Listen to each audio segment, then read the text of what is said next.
আজ আমি আপনাদের এমন একটি ঘটনার কথা শোনাব যা আজও নিঝুমবেল গ্রামের মানুষ ভুলতে পারেনি। এই গল্প সম্পূর্ণ কাল্পনিক, তবে গ্রামের লোককাহিনীর আবহে তৈরি। বাংলাদেশের এক প্রত্যন্ত গ্রাম নিঝুমবেল।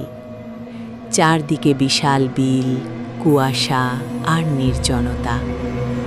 দিনের আলোতে সবকিছু স্বাভাবিক মনে হলেও রাত 12টার পর গ্রামের মানুষ ঘর থেকে বের হয় না, কারণ গ্রামের শেষ প্রান্তে দাঁড়িয়ে আছে একটি বহু বছরের পুরনো লাশকাটা ঘর।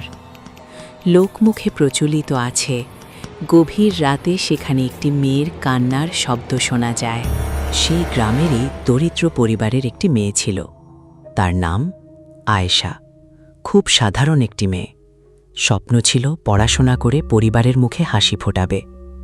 কিন্তু এক সন্ধ্যায় বাড়ি ফেরার পথে কয়েকজন দুর্বৃত্ত তার উপর হামলা চালায়। পরদিন ভোরে তার মরদেহ গ্রামের বিলের ধারে পাওয়া যায়। পুরো গ্রামে নেমে আসে শোকের ছায়া। সেদিন রাতেই মরদেহটি ময়না তদন্তের জন্য উপজেলা হাসপাতালের লাশকাটা ঘরে নেওয়া হচ্ছিল। ড্রাইভার রহিম, সঙ্গে 2 জন হাসপাতাল কর্মচারী। রাত তখন 1টা, চারদিকে শুধু কুয়াশা।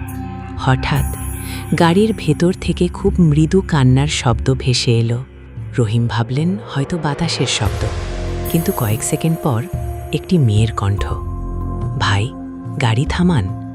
তিনি ভয়ে ব্রেক চাপলেন। চারদিকে কেউ নেই। আবার গাড়ি চলতেই রিয়ার ভিউ মিররে সাদা কাপড় পরা একটি ছায়া দেখা গেল। গাড়ি লাশকাটা ঘরের সামনে পৌঁছালো। মরদেহ ভেতরে নেওয়া হলো। ঠিক তখনই ঘরের সব লাইট নিভে গেল। পুরো ঘর অন্ধকার। তারপর একটি মেয়ের কান্না, "আমার বিচার হবে না?" আলো জ্বলতেই স্ট্রেচার খালি। সবাই আতঙ্কে চিৎকার করে উঠল। ঘরের এক কোণে দাঁড়িয়েছিল সাদা কাপড় পরা একটি অবয়ব। মুখ দেখা যাচ্ছিল না। চোখের পলক ফেলতেই ছায়াটি অদৃশ্য হয়ে গেল। কয়েক মিনিট পরে মরদেহটি আবার আগের জায়গায় পাওয়া গেল। কিন্তু সেই রাতের পর ড্রাইভার রহিম আর কখনো রাতের ডিউটি করেননি। একজন কর্মচারী চাকরি ছেড়ে দেন। আরেকজন আজও সেই রাতের কথা বলতে গিয়ে কেঁপে ওঠেন। আজও নিঝুমবিল গ্রামের মানুষ বলে, গভীর রাতে যদি কেউ সেই রাস্তা দিয়ে যায়, তাহলে একটি মেয়ে হাত তুলে গাড়ি থামাতে বলে।